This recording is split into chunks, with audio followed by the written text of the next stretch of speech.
The Butcher of Prague, Part 2 of 2, 7 Men in a Crypt. Runtime 10 minutes. Cold open, archive-style street footage of 1940s Prague, tram bell ringing. Narrator VO. May 27, 1942. 10:30 in the morning.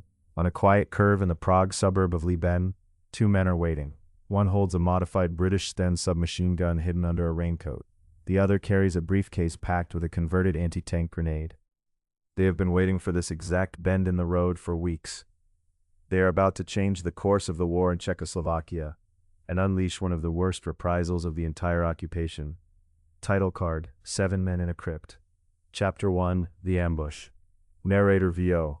As Reinhard Heydrich's open-top Mercedes slowed to take the hairpin bend, Josef Gabčík stepped into the road, threw off his coat, and raised his Sten gun directly at Heydrich.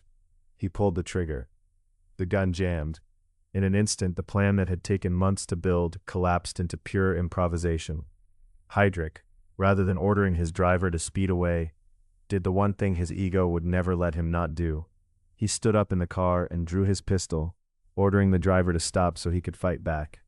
That single decision, stopping the car instead of fleeing, gave Jan Kubiš, positioned nearby, the opening he needed.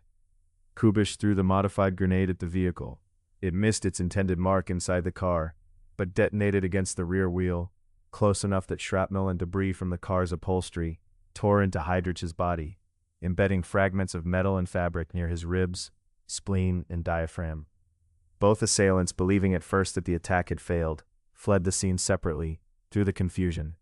Heydrich remarkably got out of the wrecked car and attempted to chase Kubiš on foot before the pain and shock overtook him.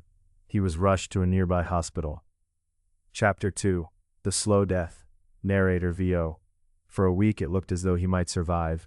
German surgeons operated, removing his ruptured spleen and treating the wound.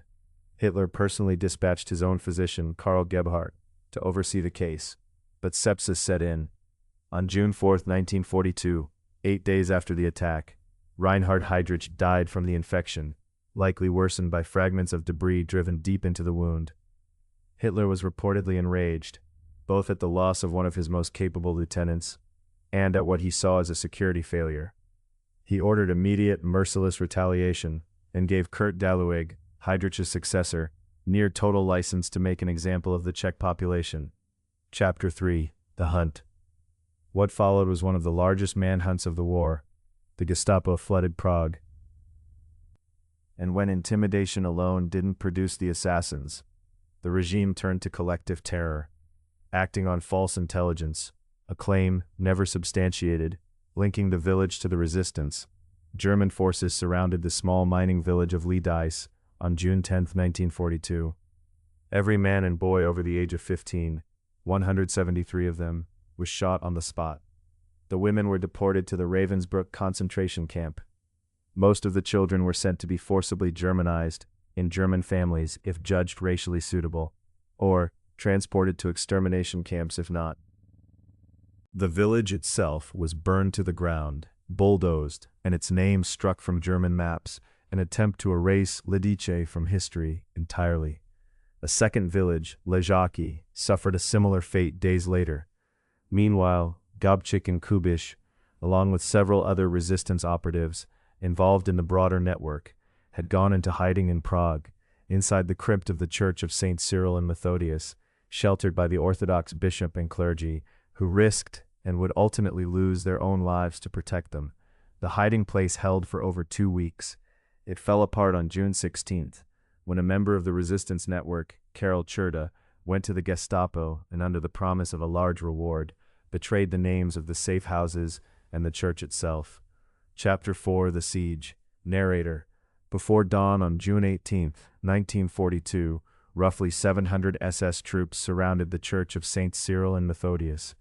Inside were 7 Czechoslovak paratroopers, including Gabčík and Kubiš, cut off, outnumbered by more than 100 to 1, with limited ammunition and no route of escape. The battle lasted for hours.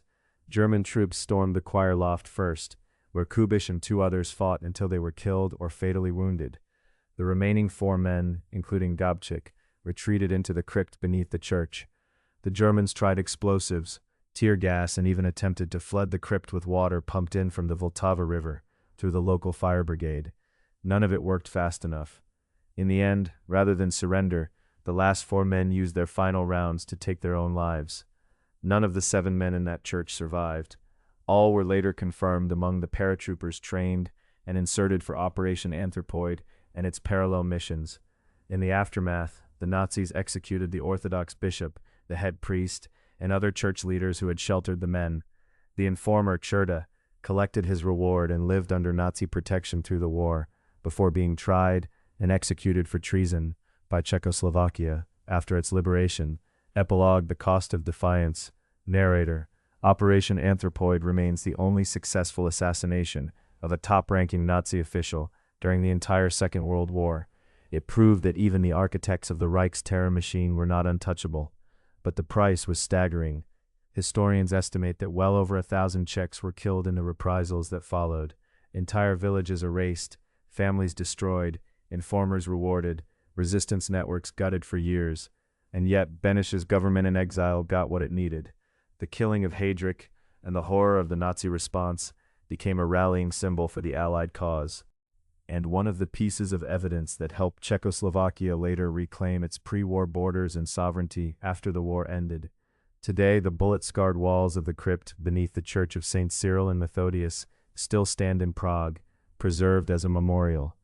Lidice was rebuilt nearby after the war, its original site left as an empty, grass-covered field of remembrance, a place where a village once stood, and where a regime tried and failed to make an entire community disappear.